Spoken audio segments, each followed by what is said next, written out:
Hello students, today we will continue miscellaneous exercise on chapter 11. Last lecture में हमने 3 questions किए थे, first 3. आज मैं क्वेश्चन नंबर 4 हमने क्लास में कर लिया था. Now I am doing question number 5. A road of length 12 centimeter moves with its ends always touching the coordinate axis. देखो ये मैंने कोऑर्डिनेट एक्सिस बना दिया, ठीक है. एक रोड है 12 सेंटीमीटर लॉन्ग, ठीक है, नाम दे देते हैं A B, which is touching the both axis. It is given in the question, ठीक है.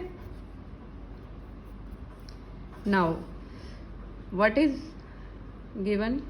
Determine the equation of the locus of a point P on the road which is 3 centimeter from the end in contact with x-axis. देखो इसी road पर हमने एक point लेना है P which is 3 centimeters away from the end in contact with x-axis. तो x-axis के contact में तो B पॉइंट ही है, तो हमें पी बी जो है वो 3 सेंटीमीटर गिवन है, ठीक है. ए बी क्या है? रोड ऑफ लेंथ 12 सेंटीमीटर, ठीक है. P is any point on A B such that PB is equal to 3 centimetre, ठीक है. अब अगर PB 3 सेंटीमीटर है तो AP it is clear that 12 minus 3 वो 9 सेंटीमीटर होगी, ठीक है. इसमें देखो इस क्वेश्चन में हमें क्या करना है, हमें ये बताना है कि P जो है वो कौन सा पाथ फॉलो करेगा, ठीक है. लोकस का मतलब होता है पाथ कौन सा फॉलो करेगा. अगर इस P पॉइंट को रोटेट किया जाए तो वो क्या शेप लेगा, ठीक है. इसके प्रूव करने के लिए हम क्या करेंगे? We will draw perpendicular lines to x axis and y axis, ठीक है. और let angle PBO is theta, ठीक है. अगर PBO थीटा होगा तो angle APN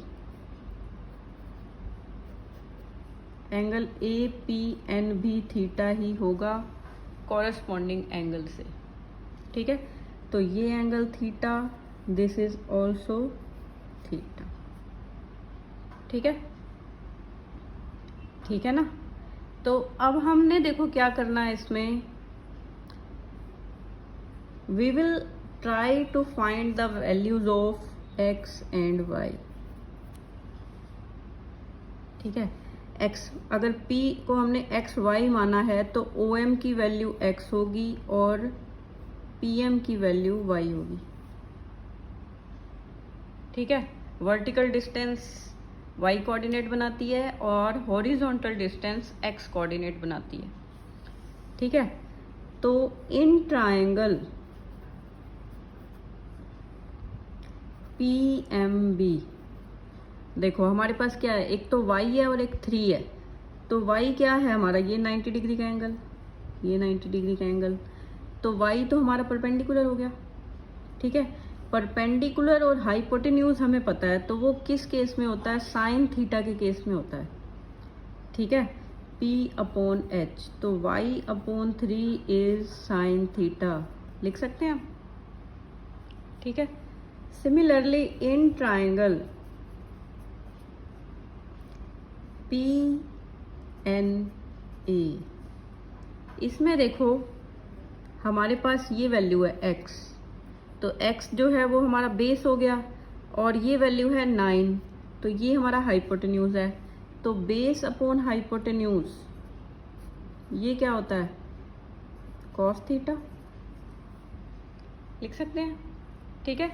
now you have studied this identity in class 10th. Sin square theta plus cos square theta is equal to 1. Put the values of sin theta and cos theta. y/3 square x/9 square is equal to 1। ठीक है, तो ये क्या आ गया, y²/9 plus x²/81 is equal to 1।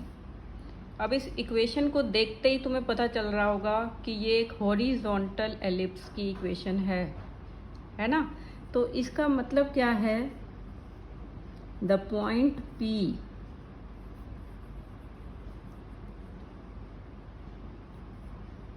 will move in an elliptical path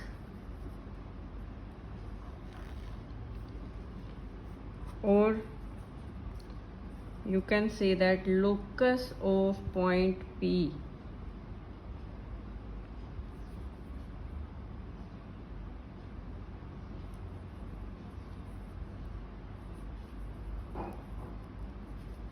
on the road is an ellipse। ठीक है, ठीक है, तो ये ऐसे क्वेश्चन होना था। थीटा के बिना ये क्वेश्चन पॉसिबल नहीं था। Now I am doing question number 6।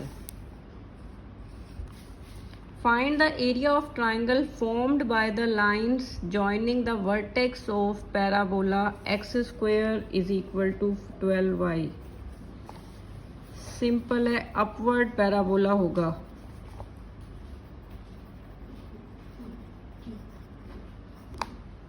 ठीक है, अपवर्ड पैराबोला में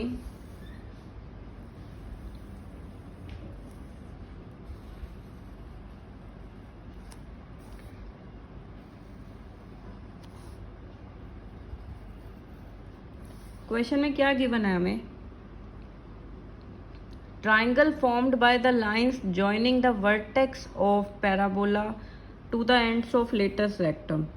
अब सबको पता है कि जो लेटस रेक्टम है it is a line passing through the focus 0a। ठीक है, अब ये की वैल्यू आ जाएगी हमारे पास।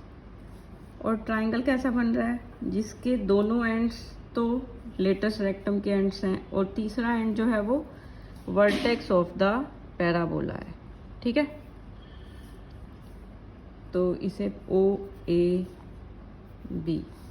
ये नाम दे सकते हैं, x dash y dash y। ठीक है, अब x² is equal to 12y और दूसरा होता है x² is equal to 4ay। ये जनरल इक्वेशन है।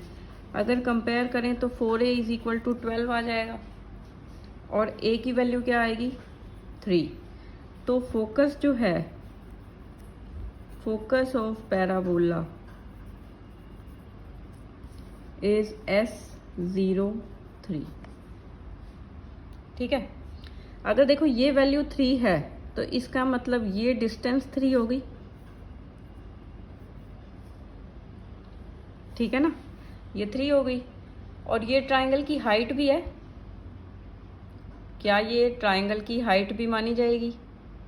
मानी जाएगी, बिल्कुल डेफिनेटली। और latus rectum, length of latus rectum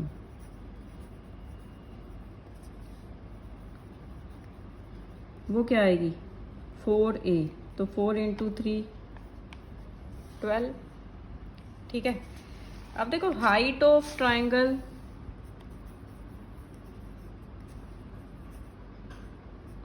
OAB is 3 units और बेस ऑफ ट्राइंगल OAB वो ये लेटेस्ट रेक्टम जो है वो बेस ही तो है AB और उसकी लेंथ है 12 यूनिट्स। जब हमारे पास बेस और हाइट आ गया तो we can find area of triangle.